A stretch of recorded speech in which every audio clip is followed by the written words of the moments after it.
اس کے شرک کی، اور موسیٰ علیہ السلام وقت کے نبی بھی تھے اور وقت کے حاکم بھی تھے،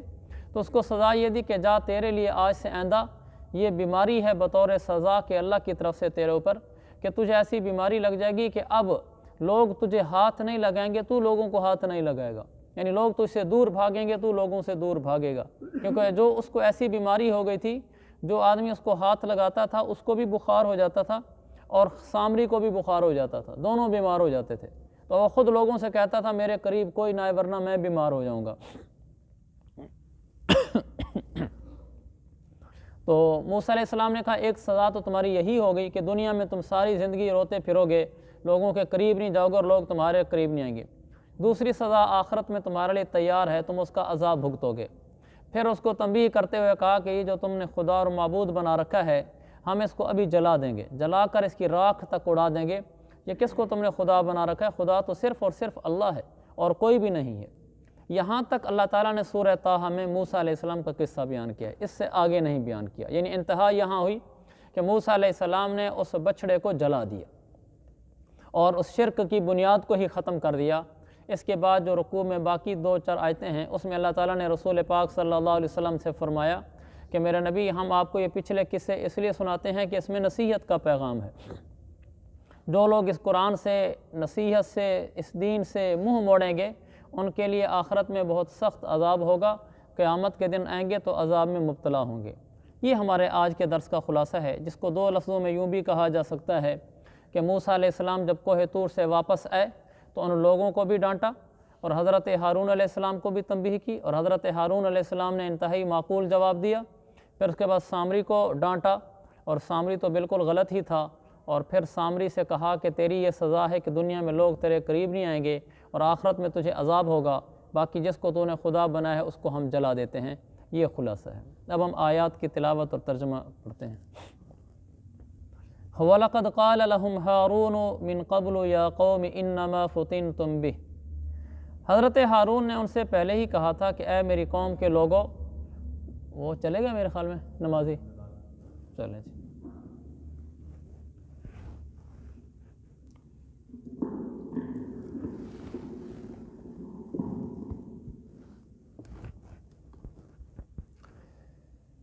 تو حضرت ہارون علیہ السلام نے ان سے پہلے ہی کہا تھا کہ میری قوم کے لوگوں،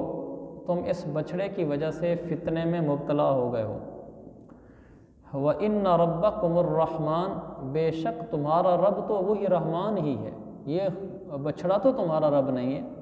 فَاتَّبِعُونِی، تم میری اتباع کرو، وَأَطِیعُوا أَمْرِی، اور میری بات مانو۔ قَالُوا، انہوں نے کہا،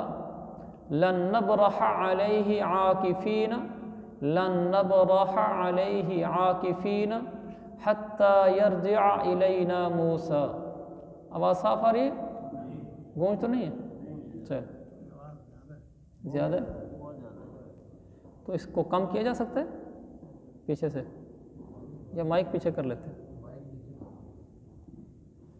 حَتَّى يَرْجِعَ إِلَیْنَا مُوسیٰ، اب ٹھیک ہوگی میرے خیال میں کچھ۔ تو وہ کہنے لگے کہ ہم تو اسی خدا پر جمع بیٹھے رہیں گے یہاں تک کہ حضرت موسیٰ علیہ السلام واپس آ جائیں، یعنی ہم نہیں چھوڑیں گے اس کو۔ تو یہ حضرت ہارون نے ان کو سمجھایا تو انہوں نے آگے سے یہ جواب دیا کہ ہم اس کی عبادت نہیں چھوڑ سکتے، موسیٰ علیہ السلام آئیں گے تو پھر دیکھیں گے۔ قال یا ہارون، اب حضرت موسیٰ علیہ السلام نے حضرت ہارون سے کہا، قال یا ہارون، حضرت موسیٰ علیہ السلام نے کہا اے ہارون، ما منعک اذ رأیتہم ضلوا الا تتبعن، الا تتبعن۔ انہوں نے کہا اے ہارون، جب تم نے ان کو دیکھا تھا کہ یہ ضلال میں، گمراہی میں پڑ گئے تھے، تو تمہیں میرے پیچھے چلے آنے سے کس چیز نے روک لیا تھا؟ تم میرے پاس آ جاتے، ان کو چھوڑ دیتے۔ افعصیت امری، کیا آپ نے میرے حکم کی خلاف ورزی کر دی؟ یعنی میں نے کہا تھا کہ پیچھے اصلاح کرتے رہنا اور ان فاسد لوگوں کے پیچھے نہ چلنا، تم انہی فاسد لوگوں میں ٹھہر گئے، گویا کہ تم نے میری بات نہیں مانی۔ قال یا ابن ام،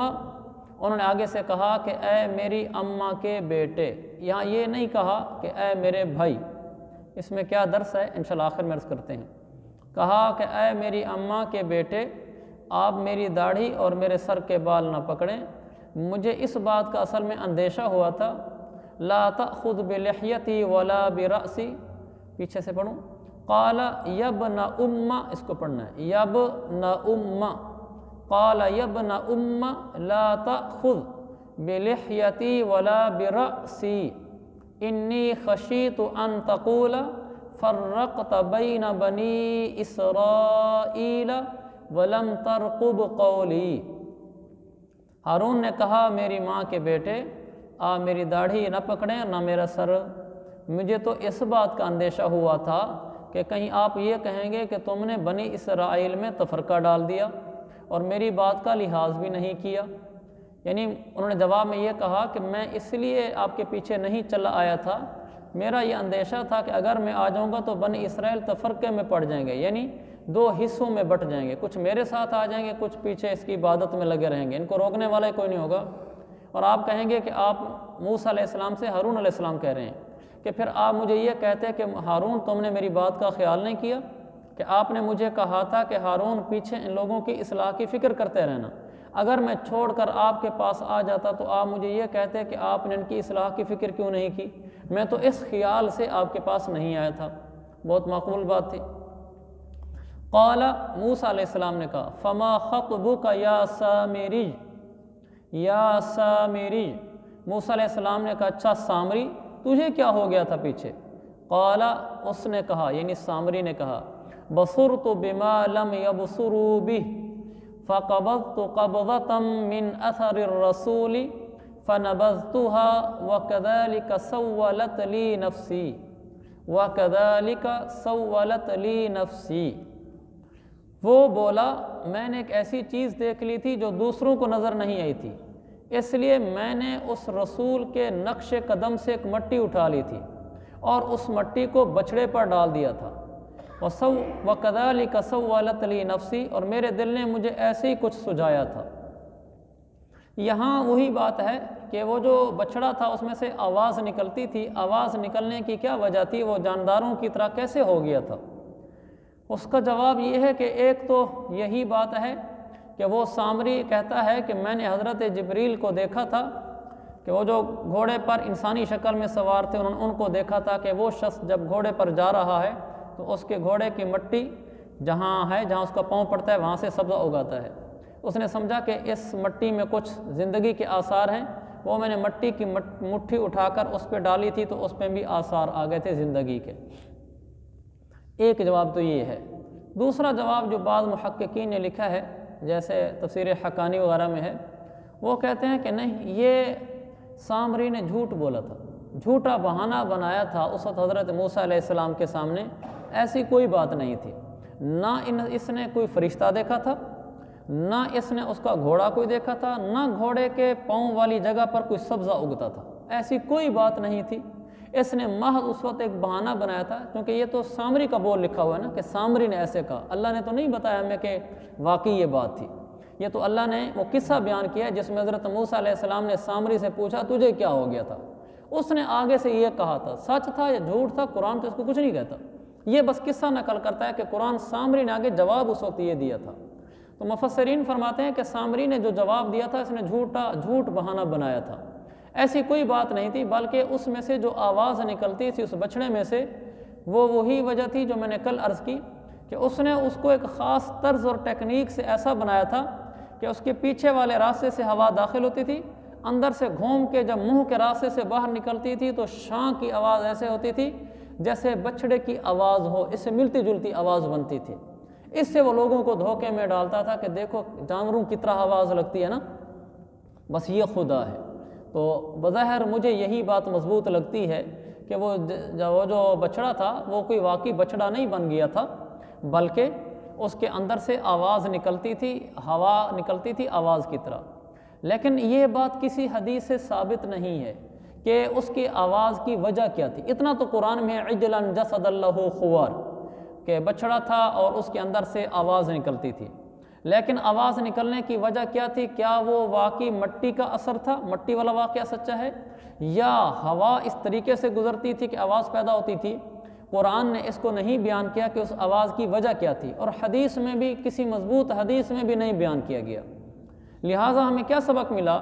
کہ جس بات کو نہ اللہ نے بیان کیا نہ اللہ کے نبی علیہ السلام نے بیان کیا، اس بات کے پیچھے ہمیں نہیں پڑھنا چاہیے۔ جب اللہ اس بات کو نہیں بیان کرنا چاہتا تو ہمیں بھی نہیں اس کی تفصیل میں پڑھنا چاہیے کہ آواز کیوں نکلتی تھی۔ بس اتنا سمجھنا چاہیے کہ جتنا قرآن نے کہا ہے کہ اس میں سے ایک آواز نکلتی تھی جس کی وجہ سے اس نے لوگوں کو دھوکے میں ڈال دیا تھا۔ اس طرح کی بہت ساری آیات ہوتی ہیں جن آیات کی وہ تشریح اور توضیح جو ہم چاہتے ہوتے ہیں کہ یہ وجہ بیان کی جائے، جیسے مثلا آواز کیسے نکلتی تھی، وہ وجہ نہ اللہ بیان کرتا ہے نہ اللہ کا رسول بیان کرتا ہے۔ جس چیز کو اللہ رسول مجمل چھوڑیں، ہے نا، ایک علماء کے ہاں معروف مقولہ ہے کہ اجملوا ما اجمل اللہ، جس بات کی اللہ نے تفصیل بیان نہیں کی تم بھی اس کی تفصیل کے پیچھے نہ پڑو، کیونکہ اللہ ہمیں یہاں صرف یہ درس دینا چاہتا ہے کہ کچھ لوگ ایسے ہوتے ہیں جو اللہ کو چھوڑ کر کسی اور کو معبود بنا لیتے ہیں، یہ غلط ہے۔ بس اتنا قرآن بتانا چاہتا ہے کہ ہم اللہ کو چھوڑ کر کسی اور کو معبود نہ بنیں۔ تو جب اس نے یہ جواب دیا تو موسیٰ علیہ السلام نے کہا، قال، موسیٰ علیہ السلام نے کہا، فَاذْهَبْ فَإِنَّ لَكَ فِي الْحَيَاةِ فَإِنَّ لَكَ فِي الْحَيَاةِ أَن تَقُولَ لَا مِسَاسَ وَإِنَّ لَكَ مَوْعِدًا، موعدًا ملا کر پڑھیں گے تو موعدا لن تخلف، موعدا لن تخلف، وانظر إلى إلهك الذي ظلت عليه عاكفا لنحرقنه ثم لننسفنه في اليم نسفا۔ موسیٰ علیہ السلام نے کہا فَاذْهَبْ، چل جا تو، فَإِنَّ لَكَ فِي الْحَيَاةِ، تیرے لیے زندگی بھر یہ بات ہے، ان تقول لا مساس، کہ تو لوگوں سے یہی کہتا پھرے گا کہ بھائی مجھے مس نہ کرنا، مجھے نہ چھونا، میرے قریب نہ آنا، کیونکہ مجھے بیماری لگی ہوئی ہے کہ تمہارے چھونے سے میری تکلیف بڑھ جاتی ہے۔ وَإِنَّ لَكَ مَوْعِدًا لَن تُخْلَفَ، اس کے علاوہ تیرے لیے ایک اور وعدے کا وقت مقرر ہے جو تجھ سے ٹلایا نہیں جا سکتا، یعنی قیامت والے دن آخرت میں جو تجھے عذاب ہوگا وہ بھی تیرے لیے عذاب ہے۔ یہ دنیا میں سزا ہے کہ لوگ تو اسے دور بھاگیں گے، اور آخرت میں بھی تیرے لیے سزا ہے۔ وانظر، انظر کا معنی ہمیشہ ہوتا ہے تو دیکھ، تو نظر کر، نظر سے وانظر، تو نظر کر الی الہک، اپنے معبود کی طرف، جس معبود پر تو جم کر بیٹھا رہا۔ ہم کیا کریں گے اس کو، لنحرقنہ، ہم تیرے اس معبود کو، بچڑے کو جلا کر رکھ دیں گے، پھر ہم اس کو دریا میں ریزہ ریزہ کر کے بہا دیں گے، بکھیر دیں گے،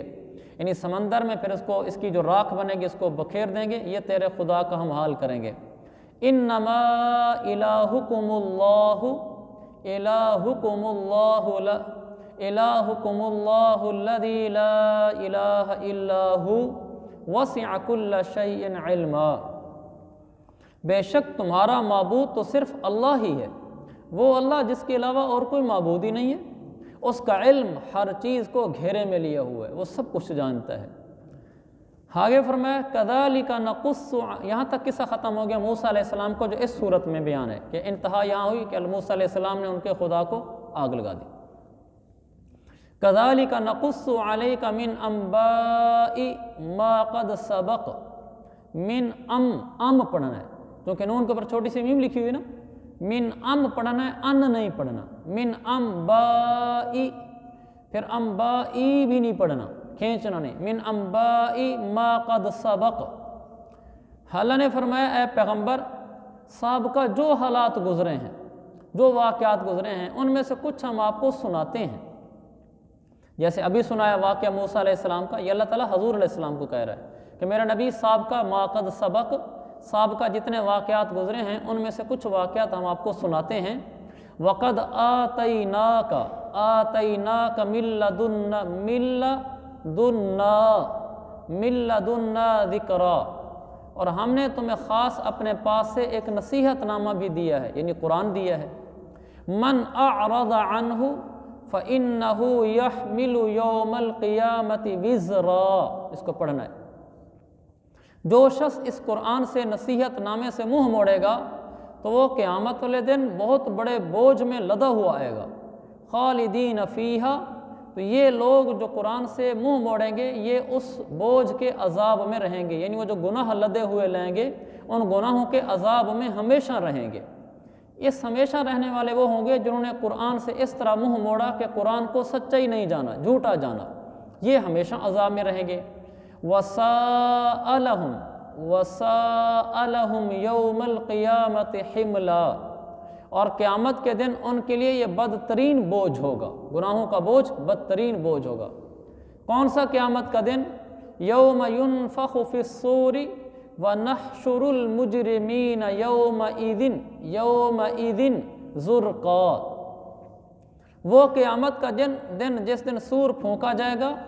اور اس دن ہم سارے مجرموں کو اکٹھا کر کے لے آئیں گے اس طرح کہ سب کے رنگ نیلے پڑے ہوئے ہوں گے۔ یَتَخَافَتُونَ بَيْنَهُمْ،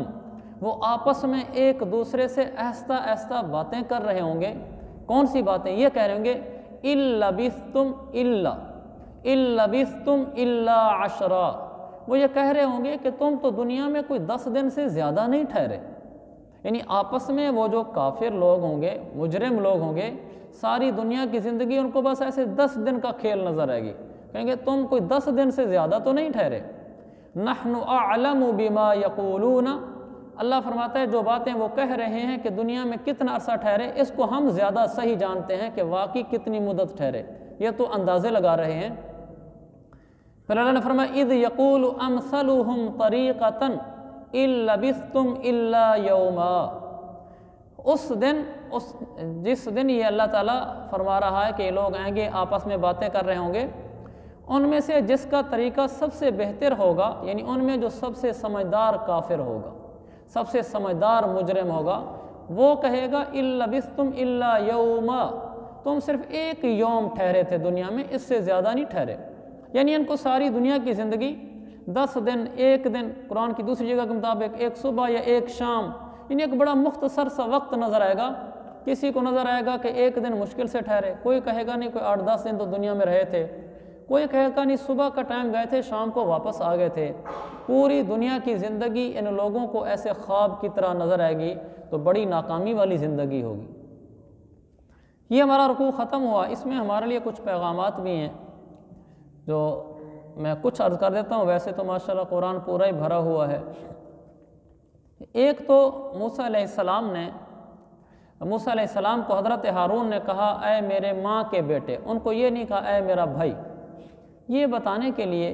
کہ جب کہیں کوئی آپس میں رنجشیں ہو جائیں تو وہاں اپنے خاندان کا، اپنے رشتہ داری کا حوالہ دے دینے سے رنجشیں کم ہو جاتی ہیں۔ بھائی بھی کہہ سکتے تھے، جب ماں کا کہا میری ماں کے بیٹے، میں اور آپ بھائی بھی ہیں، میں نے جو کام پیچھے کیا ہے کہ میں آپ کے پاس نہیں آیا، وہ میں نے اس وجہ سے کیا ہے کہ یہ لوگ کہیں گمراہ نہ ہو جائیں 2 فرقوں میں بٹ کر،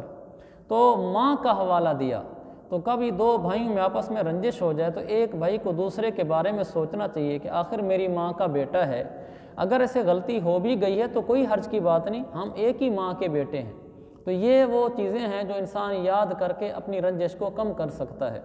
بہن بھائیوں میں رنجش ہو جاتی ہے، ماموں بھانجا میں ہو جاتی ہے، سوچے کہ ہمارا آپس میں رشتہ کتنا بڑا ہے، تو اونچ نیچ ہو جاتی ہے، کوئی بات نہیں۔ اور دوسرا یہاں بتایا کہ جو آدمی بھی انبیاء کے ساتھ رہے اور پھر ان کی صحبت سے فائدہ نہ اٹھائے تو وہ پرلے درجے کا گمراہ اور منافق اور دنیا کا برباد اور آخرت کا برباد ہوتا ہے۔ جیسے یہاں سامری ہے، موسیٰ علیہ السلام کے ساتھ رہا لیکن صحبت کا فائدہ نہیں اٹھایا، دنیا بھی برباد ہوئی کہ اس کو بیماری لگ گئی، اور آخرت بھی برباد ہوئی کہ عذاب میں جا پھنسے گا۔ یہ ہمیں اس بات کا درس دیا گیا ہے کہ انسان اگر کسی اللہ والے کی یا کسی نیک آدمی کی صحبت میں رہے تو اس کی صحبت کا اپنے اوپر اثر بھی محسوس کرے، یعنی یہ دیکھے کہ میری زندگی بدل بھی رہی ہے یا میری زندگی نہیں بدل رہی، ان باتوں کا ضرور خیال کرنا چاہیے۔ ایک آخر میں بات ہے کہ اللہ تعالیٰ نے آخر میں فرمایا کہ ہم آپ کو پچھلے قصے سناتے ہیں اور اس میں نصیحت کا سامان ہے۔ قرآن کے جتنے واقعات ہیں، ان واقعات کو سن کر ہمیں اس سے عملی پیغامات لینے چاہیے، نصیحت لینی چاہیے۔ جیسے جو قصے کا ٹکڑا آج ہم نے پڑھا، اس میں 2-4 پیغامات اور نصیحتیں ہمیں ملی ہیں۔ ایک یہ ملی کہ ہمارا کوئی رشتہ دار ہے، ہمارا بھائی ہے، یعنی ماں کا بیٹا ہے، ماموں چاچو ہے، تو ہمیں اس رشتہ داری کی وجہ سے بھی اس کے اوپر رنجش کو خود ہلکا کر دینا چاہیے۔ دوسرا یہ ملا کہ نیک لوگوں کی صحبت میں رہ کر اپنے آپ کو بدلنے کی کوشش بھی کرنی چاہیے۔ تیسرا یہ ملا کہ قرآن کے قصے سن کر اس میں سے ہمیں خود عملی پیغامات بھی لینے چاہیے، سبق بھی سیکھنا چاہیے۔ قصہ یاد رکھنا بھی برکت کی چیز ہے، لیکن صرف قصہ یاد نہ رہے بلکہ یہ سوچے کہ میں نے جو موسیٰ علیہ السلام کا قصہ پڑھا تھا اس میں ہمیں کیا سبق ملا ہے۔ اللہ تعالیٰ مجھے اور آپ کو عمل کی توفیق عطا فرمائے۔